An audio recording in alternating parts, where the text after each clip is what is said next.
जन्म संसार बन्धनात्। श्रीभीष्म उवाच जगत्प्रभुम् देवदेवमनन्तम् पुरुषोत्तमम् स्तुवन्नाम सहस्रेण पुरुषः सततोत्थितः तमेव चार्चयन् नित्यम् भक्त्या पुरुषमव्ययम् ध्यायन् स्तुवन् नमस्यम् च यजमानस्तमेव च अनादिनिधनम् विष्णुम् सर्वलोकमहेश्वरम् लोकाध्यक्षम् स्तुवन् नित्यम् सर्वदुःखातिगो भवेत्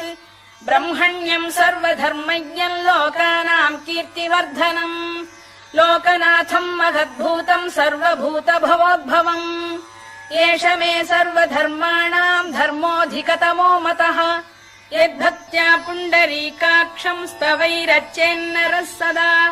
परमम् यो महत्तेजः परमम् यो महत्तपः परमम् यो महद्ब्रह्म परमम् यः परायणः